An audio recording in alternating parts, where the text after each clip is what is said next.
வணக்கம். இப்போ இந்த வீடியோ ப்ரெசன்டேஷனில் நம்ம எம்சிஎக்ஸ் க்ரூட் ஆயில் மார்க்கெட்டில் இன்றைக்கி எப்படி ட்ரேட் பண்ணலாம் அப்படின்றத பற்றி பார்க்குறதுக்கு முன்னாடி நேற்று மார்க்கெட்டில் என்ன நடந்தது, நம்ம என்ன எதிர்பார்த்தோம் அப்படின்றத பற்றி பார்க்கலாம். நீங்கள் பார்த்துட்டு இருக்கிறது க்ரூட் ஆயிலோட 7 நிமிஷம் கேண்டில்ஸ்டிக் சார்ட். இந்த கேண்டில்ஸ்டிக் தான் நேற்று மார்க்கெட்டோட ப்ரைஸ் ஓப்பனிங் 3310 பக்கமாக ஓப்பன் ஆகிருக்கு க்ரூட் ஆயில் மார்க்கெட். நம்ம என்ன எதிர்பார்த்தோம் அப்படின்னா தொடர்ந்து மார்க்கெட் டவுன் ட்ரெண்டுக்கு சாதகமாக இருக்கும்னு எதிர்பார்த்தோம்.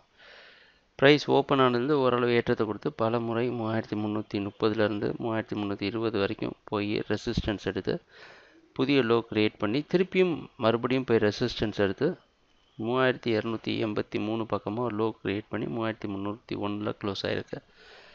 சொல்லப்போனால் டவுன் ட்ரெண்டுக்கு சாதகமாக தான் ட்ரேட் ஆகிருக்கு. புதிய லோ கிரியேட் ஆகி கீழே க்ளோஸ் ஆனது எல்லாருமே செல்லர்ஸுக்கு பாசிட்டிவான விஷயமா அமையுது. இன்றைக்கி மார்க்கெட்டோட ஓப்பனிங்கும் நேற்றுங்க க்ளோஸ் ஆச்சு. அது பக்கமே ஓப்பன் ஆகிறதுக்கு வாய்ப்பு இருக்கிற மாதிரி வெளிநாட்டில் இருக்க நைமெக்ஸ் மார்க்கெட் வச்சு பார்க்குறப்ப தெரியுது. அந்த அடிப்படையில் மார்க்கெட் தொடர்ந்து டவுன் ட்ரெண்டுக்கு சாதகமாக இருந்து 3260 தொடர்ந்து எதிர்பார்க்கலாம். எது வரைக்கும் ஸ்டாப் லாஸ் வைக்கலாம்னு 3336 ஸ்டாப் லாஸ் வச்சு ட்ரேட் பண்ணுங்கள். ட்ரேடிங் நடக்கிறப்ப பார்ப்போம் என்னென்ன மாற்றங்கள் வருதுன்னு. எங்கள் வீடியோ ப்ரெசன்டேஷனை தொடர்ந்து பார்த்ததுக்கு மிக நன்றி, மகிழ்ச்சி, வணக்கம்.